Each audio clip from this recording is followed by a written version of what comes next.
दोस्तों नमस्कार। पंचायती राज व्यवस्था का इतिहास तथा उसके संबंध में संवैधानिक उपबंध।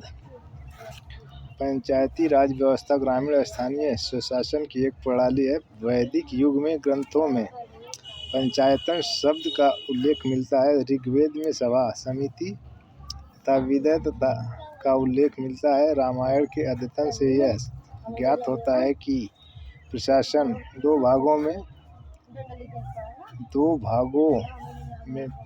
पूर्व और जनपद में विभाजित था।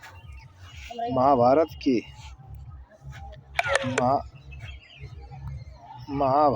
के अनुसार ग्राम का मुख्य अधिकारी होता था और 10 ग्रामों का प्रमुख होता था।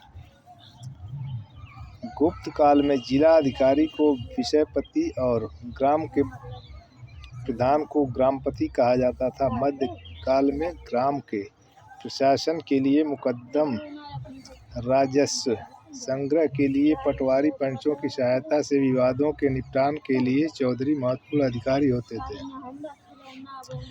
इतिहास के अवसरों पर केंद्र में राजनैतिक उथल-पुथल के बावजूद सत्ता परिवर्तनों से निष्प्रभावित रहकर भी ग्रामीण स्तर पर यह स्वायत्तशासी इकाइयाँ पंचायतें आदिकाल से निरंतर किसी न किसी रूप में कार्यरत रही है।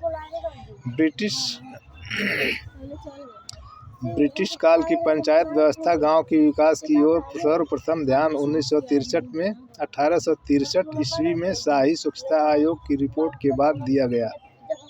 इस रिपोर्ट में भारतीय गांवों की साफ सफाई संबंधी दुर्दशा के बारे में बताया गया था और कहा गया कि गांवों के स्वच्छता की ओर से ध्यान देना आवश्यक है। इसके बाद विभिन्न राज्यों में ग्रामीण स्वच्छता अधिनियम पारित किए गए।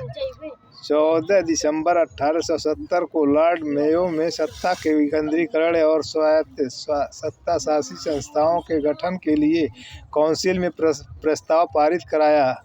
यह ग्रामीण क्षेत्रों में स्वायत्त शासन स्थापित करने का पहला प्रयास था। वर्ष 1907 में चार्ल्स हाउस की अध्यक्षता में रॉयल कमीशन की नियुक्ति की गई, जिसकी रिपोर्ट वर्ष 1909 में प्रकाशित हुई। आयोग का यह निष्कर्ष था कि स्वायत्त शासन की संस्थाएं सफल नहीं हो रही है, जिसका कारण निर्वाचन का अभाव, वित्तीय उत्तरदायित्व की कमी तथा संस्थाओं के कर्मचारियों पर नियंत्रण का शैथिल्य था। आयोग ने सिफारिश की कि ग्रामीण जनता अपने प्रतिनिधि स्वयं चुने। फौजदारी व दीवानी मुकदमे सुनने के अलावा गांव की सफाई, तालाब, कुएं एवं सड़कों का निर्माण, प्राथमिक शिक्षा आदि पंचायतों के काम में शामिल किए गए। आयोग ने पंचायतों की वित्तीय स्थिति सुधारने और उनके लिए आय के साधन जुटाने के लिए निम्न सुझाव दिए। पहला, भूमि कर, जिसे जिला बोर्डों द्वारा लगाया जाता है, का एक हिस्सा ग्राम पंचायतों को दिया जाए।